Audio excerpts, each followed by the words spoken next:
ठीक है, आज हम अध्ययन करेंगे सांख्यिकी के बारे में। ठीक है, तो सांख्यिकी में सबसे पहले जैसे हमें माध्य का मान, ठीक है, जैसे परिसर दिया है, बहुलक, माध्यिका, ठीक है, इन सभी का जैसे हमें मान ज्ञात करना है कि क्रमशः कितना प्राप्त होगा। तो जो सबसे पहले जैसे हम माध्य ज्ञात करते हैं, तो जिस प्रकार हम औसत ज्ञात करते हैं कि प्रेक्षणों का योग बटे प्रेक्षणों की संख्या, तो उसी प्रकार ज्ञात किया जाता है माध्य। ठीक है, जैसे उदाहरण के रूप में आपको एक क्वेश्चन दिया गया है, तो सबसे पहले हमें इसका माध्य ज्ञात करना है कितना प्राप्त होगा। ठीक है, तो यहाँ पर यह क्वेश्चन दिया है, तो माध्य को औसत की तरह ज्ञात करते, यहाँ पर सभी हम प्रेक्षणों का योग करेंगे तो प्राप्त हो जाएगा 64। ठीक है, और यहाँ पर जो प्रेक्षणों की संख्या दी है, तो टोटल प्रेक्षणों की संख्या में 10 दी गई है। ठीक है, और इसमें हम 10 का भाग करेंगे तो हमें प्राप्त हो जाएगा माध्य। ठीक, तो 10 का भाग करें तो मान प्राप्त हो जाएगा 6.4। ठीक, तो यह प्राप्त हो जाएगा माध्य। ठीक, तो यहाँ से माध्य का मान हमें प्राप्त हो गया 6.4। अब इसके बाद जैसे हमें अगला दिया गया है कि परिसर कितना प्राप्त होगा। परिसर या फिर उसी को कहा जाता है रेंज। तो जो हमारे लिए क्वेश्चन दिया, तो उसमें जो सबसे बड़ी संख्या होती है और जो उससे छोटी संख्या होती है, तो जो सबसे बड़ी संख्या है और जो सबसे छोटी संख्या है, उन दोनों संख्याओं के बीच के अंतर को कहा जाता है परिसर या उसी कहते रेंज। ठीक, तो यहाँ पर सबसे बड़ी जो संख्या हमारे लिए दी गई है 9। ठीक, और यहाँ पर जो सबसे छोटी संख्या दी गई है 5। ठीक, तो यहाँ पर 9 और 5 के बीच का जो अंतर रखें, तो 9 में से हम 5 को अलग करेंगे, प्राप्त होगा 4। तो इसका जो परिसर होगा, तो परिसर का मान प्राप्त हो जाएगा 4। अब इसके बाद जैसे हमें अगला दिया गया है कि बहुलक, कि बहुलक क्या है। तो जिस संख्या की आवृत्ति सर्वाधिक बार होती है, तो उसे कहा जाता है बहुलक। ठीक, तो जैसे यहाँ पर देख लें हम कि सबसे ज़्यादा आवृत्ति किस संख्या की दी गई है। ठीक, तो यहाँ पर सबसे ज़्यादा आवृत्ति हमारे लिए 7 की दी गई है। ठीक, तो इसका जो बहुलक का मान प्राप्त होगा, तो बहुलक हो जाएगा 7। अब इसके बाद जैसे हमें अगला दिया गया है माध्यिका, कि माध्यिका का मान ज्ञात कीजिए। ठीक, तो माध्यिका या फिर अपनी भाषा में कहा जाए कि जो संख्या दी गई हैं बिल्कुल उनकी जो मध्य का मान होता है, जो उनकी मध्य का मान होता है, तो उसे माध्यिका कहा जाता है। ठीक, तो यहाँ पर जो संख्या दी, सबसे पहले इन्हें हम आरोही या फिर अवरोही क्रम में व्यवस्थित करेंगे, और व्यवस्थित करने के बाद जो उनकी मध्य का मान होगा, तो उसी को कहा जाता है माध्यिका। ठीक, तो पहले इन्हें हम आरोही क्रम में व्यवस्थित कर लें। तो जैसे हमारे लिए सबसे पहले यहाँ पर आरोही क्रम में रखें, तो यहाँ पर जो है 5 दिया है, तो 5 हमें 3 बार दिया गया है। ठीक, तो यहाँ पर 5 को लिख लें। फिर इसके बाद हमें 5 के बाद 6 में 2 बार दिया गया, तो यहाँ पर हमने 6 को लिख लिया 2 बार। ठीक है, फिर इसके बाद हमारे लिए 7 दिया, तो 7 4 बार दिया गया है। ठीक, तो यहाँ पर 7 को हम 4 बार लिख लें। फिर इसके बाद हमें 9 1 बार दिया, तो यहाँ पर हमने 9 को लिख लिया। ठीक है, अब हमें यहाँ से मान ज्ञात करना है कि इसका माध्यिका का मान कितना प्राप्त होगा। ठीक, तो माध्यिका बताया अभी हमने कि जो संख्या दी गई इनकी जो बिल्कुल मध्य का मान होता है, उसी को माध्यिका कहा जाता है। ठीक, तो यहाँ पर इन सभी संख्याओं में देख लें हम कि इनकी मध्य का मान हमें कितना प्राप्त होगा। ठीक, तो यहाँ से हम इनकी मध्य का मान रख लें। ठीक, तो यहाँ पर टोटल 10 संख्याएं दी गई हैं, तो इन 10 संख्याओं की मध्य में देख लें कि कौन कौन सी संख्या रहेंगी। ठीक, तो यदि हम दाएं बाएं 4 संख्याओं को अलग रख लें, ठीक, तो जैसे यहाँ से हमने 4 संख्या को अलग रख लिया, यहाँ से 4 संख्या को अलग रख लिया, तो मध्य में हमारे लिए प्राप्त हो जाएगी संख्या 6 और 7। ठीक, यदि यहाँ पर हमारी जो पद का मान दिया गया है 10 दिया है, यदि इसकी जगह पर जैसे 9 होता, 7 होता, 5 होता, यदि हमें 5 दिया होता, तो आजू बाजू हम 2 संख्या रख लेंगे तो मध्य में प्राप्त हो जाएगा। यदि 7 दिया होता, तो आजू बाजू 3 संख्या रख लेंगे तो हमें मध्य का मान प्राप्त हो जाएगा। और यदि हमें जो संख्याओं जो पदों का मान सपरूप में दिया होगा, तो हमेशा ही आपको मध्य में 2 संख्याएं रहेंगी। ठीक, तो कुछ नहीं, इनका भी हम इसी प्रकार रख लें कि 2 संख्याएं दी, इन दोनों का हम योग करेंगे तो प्राप्त हो जाएगा 13। ठीक, 2 संख्याएं 2 का हम इससे भाग करेंगे तो मान प्राप्त हो जाएगा 6.5। तो जो इसका माध्यिका होगी, तो माध्यिका का मान प्राप्त हो जाएगा 6.5। और यदि मान लो आपको यहाँ पर 10 पद की जगह जैसे 9 पद दिए होते, ठीक, तो जैसे यहाँ से हमने एक संख्या को अलग कर दिया है। अब यदि ये हमारा अगला क्वेश्चन बन गया, यदि इस क्वेश्चन अब कहें कि इसका जो माध्यिका होगी, तो माध्यिका का मान कितना प्राप्त होगा। ठीक, तो यहाँ पर हमारे लिए अब जो पद का मान दिया है 9 दिए गए हैं। ठीक, तो यहाँ से हम 4 पद को अलग रख लें। ठीक, तो 4 पद को रख लिया, तो यहाँ पर मध्य में प्राप्त हो जाएगा 6। यही हमारा होगा माध्यिका का मान। तो फिर हमारा माध्यिका का मान प्राप्त हो जाएगा 6। ठीक है, यदि हमें समरूप में दिया गया है पदों का मान, तो मध्य में हमारे 2 पद रहेंगे तो उनका योग करके 2 का भाग कर देंगे। और यदि हमें विषम रूप में पदों का मान दिया होगा, ठीक, तो मध्य हमें एक संख्या प्राप्त होगी जो हमारा माध्यिका का मान होगा। ठीक है दोस्तों, ठीक है। तो यह आपको अगला उदाहरण दिया गया है और इसमें हमें ज्ञात करना है मानक विचलन, विचरण या फिर विचरण गुणांक, किनका मान क्रमशः क्या होगा। ठीक है, तो जैसे हमारे लिए उदाहरण दिया तो सबसे पहले हमें ज्ञात करना है कि मानक विचलन का मान कितना प्राप्त होगा। तो मानक विचलन ज्ञात करने के लिए, ठीक, तो सबसे पहले तो इसमें हम इस क्वेश्चन में माध्य का मान ज्ञात करेंगे कि माध्य का मान कितना प्राप्त होगा। ठीक, तो पहले हम इसका जो माध्य का मान ज्ञात करेंगे तो माध्य हमारा औसत की तरह ज्ञात किया जाता है कि सही प्रेक्षणों का योग बटे प्रेक्षणों की संख्या तो बराबर हमें प्राप्त हो जाएगा। जो समांतर हमारा माध्य होगा इसका मान हमें प्राप्त हो जाएगा। ठीक, तो यहाँ पर हमने इन सभी का योग किया तो प्रेक्षणों का योग किया तो प्राप्त हुआ 90। ठीक है दोस्तों, और इसके बाद प्रेक्षणों की जो संख्या का मान दिया है 9 दिया गया है। ठीक, और इसमें 9 का भाग करेंगे तो हमारे लिए माध्य का मान प्राप्त हो जाएगा 10। ठीक, तो यहाँ पर जैसे माध्य का मान 10 प्राप्त हो गया है। अब हमें इसका मानक विचलन का मान ज्ञात करना, तो जो हमारा माध्य प्राप्त हुआ है और जितनी हमारे लिए संख्याएं दी गई हैं, तो सबसे पहले तो हम संख्याओं में से माध्य का मान अलग करेंगे। ठीक है, या फिर से जैसे हम सूत्र के रूप में रखना चाहें कि मानक विचलन बराबर क्या होगा, तो यहाँ पर जो हमें संख्या दी गई है संख्या में से हम माध्य का मान अलग करेंगे। ठीक है, और अलग करने के बाद उसका करेंगे हम वर्ग। तो जितने हमें पद दिए गए हैं प्रत्येक पद का मान इसी प्रकार से रहेगा। ठीक, और जो मान इनका रहेगा तो वह हो जाएगा आपस में प्लस। ठीक, तो यहाँ पर जो संख्या दी गई उसमें से हम माध्य को अलग करेंगे और माध्य को अलग करने के बाद जो मान प्राप्त होगा उसका हम वर्ग करके, ठीक है, मूल के अंदर लिखेंगे और इसी प्रकार से प्रत्येक पद का मान आपको रखना है। तो यहाँ से प्राप्त हो जाएगा हमारे लिए मानक विचलन का मान प्राप्त हो जाएगा। ठीक है, तो हम सभी पदों में से माध्य का मान घटा लेंगे। ठीक है, तो जैसे हमारे लिए यहाँ पर 10 हमारे लिए यहाँ पर 1 2 3 4 5 बार दिया। ठीक, तो यहाँ से हम 10 में से 10 को माइनस करेंगे, 0 बचेगा और 0 का वर्ग करेंगे तो 0 रहेगा। ठीक, तो इस प्रकार से हमारे लिए 5 यहाँ पर 0 प्राप्त हो जाएंगे। ठीक है, क्योंकि यहाँ पर हम जैसे 10 दिया, 10 में से हम 10 को अलग करेंगे 0 रहेगा और 0 का वर्ग करेंगे तो हमेशा प्राप्त होगा 0। ठीक, तो यहाँ पर हमने 5 हमें 10 दिए गए हैं और ये यहाँ पर प्रत्येक संख्या में से हमने माध्य का मान अलग किया और उनका हमने वर्ग किया तो प्राप्त हो गया हमें 0। ठीक, अब इसके बाद हमारे लिए अगला दिया गया, जैसे यहाँ पर 9 हमें 2 बार दिया है तो 9 में से, ठीक, तो यहाँ पर 9 दिया, 9 में से हम 10 को अलग करेंगे तो माइनस का प्राप्त होगा 1 प्राप्त होगा। ठीक, और माइनस का 1 का यदि हम वर्ग करेंगे, ठीक, तो यहाँ पर जैसे माइनस का वर्ग करेंगे, ठीक, वर्ग करते हैं यहाँ पर संख्या को 2 बार लिखकर उनमें आपस में गुणा होता है तो माइनस का माइनस में गुणा होगा तो प्राप्त हो जाएगा प्लस। ठीक है, तो इसी प्रकार से यहाँ पर माइनस का वर्ग करेंगे तो यह प्लस प्राप्त हो जाएगा और 1 का वर्ग प्राप्त होगा 1।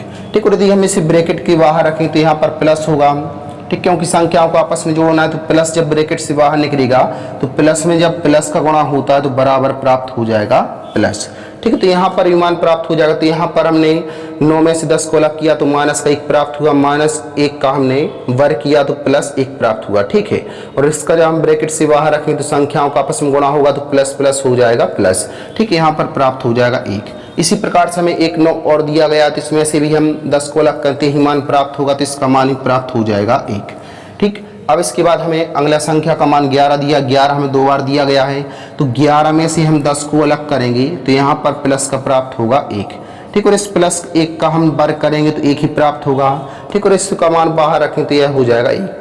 ठीक, तो यहाँ पर हमने 1 रख लिया। फिर इसके बाद इस 11 और दिया गया तो इसमें भी हम मान को अलग करेंगे तो यहाँ से प्राप्त हो जाएगा 1। ठीक, और जो हमें मान यहाँ से प्राप्त हुआ इस सभी को रखना हमारे लिए मूल के अंदर। तो यहाँ पर इनको हम मूल के अंदर रख लेंगे। ठीक, और जो बटे मान होगा तो जितने हमें यहाँ पर पद दिए गए हैं बटे उनकी संख्या का मान हो जाए। तो यहाँ पर पद हमें टोटल 9 दिए तो बटे हो जाएगा हमारा 9। ठीक, अब यहाँ से इन सभी का योग रख लें तो 1 2 3 4, तो यहाँ पर हमने योग किया तो प्राप्त हो गया 4, तो यह हो जाएगा 4 बटे हो जाएगा 9। ठीक, और यह हमारा रहेगा मूल के अंदर, तो यह प्राप्त हो जाएगा हमारे लिए मानक विचलन। ठीक है, ऐसे हमें मूल के अंदर से बाहर रखना, तो जो हमें 4 दिया गया है क्योंकि यहाँ पर हमें ये मूल के रूप में दिया गया, तो जो 4 है यह 2 का वर्ग है, ठीक। और यहाँ पर जो 9 दिया गया यह 3 का वर्ग है, तो हम मान प्राप्त हो जाएगा 2/3, ठीक। तो यह हमारा प्राप्त हो गया मानक विचलन, ठीक। तो यहाँ से मानक विचलन का मान प्राप्त हो गया 2/3। अब यदि इसी क्वेश्चन में कहा जाए कि विचरण का मान क्या होगा, यदि हमें यही क्वेश्चन दिया गया है और यहीं पर कहें कि विचरण का मान कितना प्राप्त होगा, ठीक है। तो यहाँ पर विचरण या विचरण को ही कहा जाता है प्रसार, या इसी को कहते हैं प्रसरण, ठीक। जो विचरण है, तो यहाँ पर जो विचरण बराबर होता है, ठीक। तो यहाँ से हो जाएगा विचरण, और विचरण बराबर होता है मानक जो विचलन दिया गया है, यदि हम विचलन का वर्ग कर दें, ठीक। यदि हम यहाँ से विचलन का वर्ग कर दें तो प्राप्त हो जाएगा विचरण, ठीक। तो विचरण या इसी को प्रसार कहा जाता है, या इसी को कहा जाता है प्रसरण, ठीक है। तो यहाँ पर जो हमारे लिए विचलन का मान प्राप्त हुआ, तो यह प्राप्त हुआ था 2/3, ठीक। तो यहाँ पर हम विचलन का मान रखेंगे 2/3, और 2/3 का हम वर्ग कर देंगे, तो यहाँ से हमें मान प्राप्त हो जाएगा विचरण का। 2 का वर्ग प्राप्त हो जाएगा 4, और 3 का वर्ग हो जाएगा 9, तो यहाँ से हमें मान प्राप्त हो गया विचरण का 4 हो गया 9, ठीक। जैसे अगला उदाहरण के रूप में दिया गया है कि यदि मानक विचलन 9 हो तो उसका विचरण का मान कितना प्राप्त होगा, ठीक है। यदि हमारे लिए यहाँ पर मानक विचलन का मान 9 दिया गया है, तो हमसे कहा गया है कि विचरण का मान कितना प्राप्त होगा, ठीक। तो यहाँ पर जो मानक विचलन दिया उसका यदि हम वर्ग कर देंगे तो हमें प्राप्त हो जाएगा विचरण का मान, ठीक। तो यहाँ पर 9 दिया, 9 का हम यहाँ से वर्ग करेंगे तो प्राप्त हो जाएगा 81, बराबर यह हो जाएगा हमारा विचरण, ठीक। या इसी को प्रसार कहते हैं, या इसी को प्रसरण कहते हैं, ठीक। अब इसके बाद अगला क्वेश्चन जैसे हमें दिया गया है कि विचरण गुणांक का मान ज्ञात कीजिए, ठीक। तो यहाँ से विचरण गुणांक का है कि इसका मान कितना प्राप्त होगा, ठीक। तो उदाहरण के रूप में क्वेश्चन आपको दे रहे हैं जिसका है मान ज्ञात करना विचरण गुणांक, ठीक। अगला क्वेश्चन आपको दिया गया है कि इसका विचरण गुणांक कितना प्राप्त होगा, ठीक। तो यहाँ पर जो विचलन दिया है, तो विचलन का मान 4 दिया गया है और माध्य का मान दिया गया 25, तो हमें ज्ञात करना है विचरण गुणांक का मान कितना प्राप्त होगा, ठीक। तो विचरण गुणांक बराबर होता है विचलन और वटे हो जाएगा माध्य, ठीक, इंटू हो जाएगा 100। तो यहाँ से मान प्राप्त हो जाएगा विचलन, जो हमारे लिए विचरण गुणांक दिया है, तो इसका हमें मान प्राप्त हो जाएगा, ठीक। तो यहाँ पर जो विचलन दिया, तो विचलन हमारे लिए 4 दिया गया है, ठीक। और यहाँ पर जो माध्य, तो माध्य का मान दिया गया 25, ठीक। और इसके गुणा में रख लेंगे 100, तो यहाँ से प्राप्त हो जाएगा विचरण गुणांक, ठीक। तो 25 चौके 100, 4 चौके 16, तो यहाँ से हमें मान प्राप्त हो जाएगा 16%। तो जो विचरण गुणांक है तो इसका मान प्राप्त हो जाएगा 16%, ठीक है। या फिर जैसे आपको विचलन का मान यहाँ पर 6 दे दिया जाए, ठीक। और यहाँ पर माध्य का मान दे दिया जाए 20, यदि कहा जाए कि विचरण गुणांक का मान कितना प्राप्त होगा, ठीक। तो यहाँ पर इसका मान रखने की यह हो जाएगा विचलन का मान हो जाएगा 6, माध्य का मान प्राप्त हो जाएगा 20, ठीक, इंटू हो जाएगा 100, तो 20 पंचे 100, 5 का 6 में गुणा कर तो मान प्राप्त हो जाएगा 30%, ठीक। तो यहाँ से विचरण का मान प्राप्त हो जाएगा, जो विचरण गुणांक दिया गया था इसका मान हो जाएगा 30%, ठीक। और यह हमारा प्रतिशत मान होता है। अगला क्वेश्चन आपको उदाहरण के रूप में दिया है, तो इसका हमें मान ज्ञात करना है गुणोत्तर माध्य क्या होगा, ठीक है। जब हम गुणोत्तर माध्य ज्ञात करते हैं तो सबसे पहले हमें जो संख्या दी गई हैं उन सभी संख्याओं को हम गुणज के रूप में मूल के अंदर रखते हैं, ठीक है। तो जैसे यहाँ पर हमारी ये संख्याएं 5 दी गई हैं, तो यह हमारी पंचमूल के अंदर गुणज के रूप में रहेगी। यदि यहाँ पर हमारी यदि 2 संख्याएं दी होंगी तो यह वर्गमूल के अंदर रहेंगी, 3 संख्याएं दी होंगी तो यह हमारी घनमूल के अंदर रहेगी, ठीक है दोस्तों। तो जैसे यहाँ पर 5 संख्याएं दी हैं, ठीक। तो यह हमारा रहेगा पंचमूल के अंदर, ठीक। तो यह हो जाएगा 2 × 4 × 8 × 16 इंटू हो जाएगा 32, ठीक। अब यहाँ पर जैसे हमें पंचमूल के अंदर दिया गया है, तो यहाँ पर इनकी जो जोड़ी बनेगी, ठीक। तो यहाँ पर 5 के रूप में हमने 1 के रूप में हम बाहर प्राप्त हो जाएगा। तो जैसे यहाँ पर सबसे छोटा आधार 2 दिया, तो या तो हम सभी को 2 के रूप में तोड़ लें, तो जैसे यहाँ पर 32 लिखा दिया हो जाएगा 2 दूनी 4 दूनी 8 दूनी 16 दूनी 32, तो यह तो हमारा 2 का पंचमूल दिया, तो इसका तो हमारा ये मान प्राप्त हो जाएगा 2, ठीक। इसी प्रकार में इसका रख लेते हो जाएगा 16 दूनी 32, ठीक है। 16 दूनी 32, तो इसका भी हमें प्राप्त हो जाएगा 2, ठीक है। यह हो जाएगा 8 चौकी 32, तो इसका ही मान है प्राप्त हो जाएगा 2। ठीक है, इनका हम आपस में गुणा करेंगे तो यह हो जाएगा 2 दूनी 4 और 4 दूनी हो जाएगा 8। तो इसका जो गुणोत्तर माध्य होगा तो गुणोत्तर माध्य का मान प्राप्त हो जाएगा 8। तो आप इस प्रकार भी ज्ञात कर सकते हो। ठीक, यह हमारा विधिवत रूप से वैसे हो गया।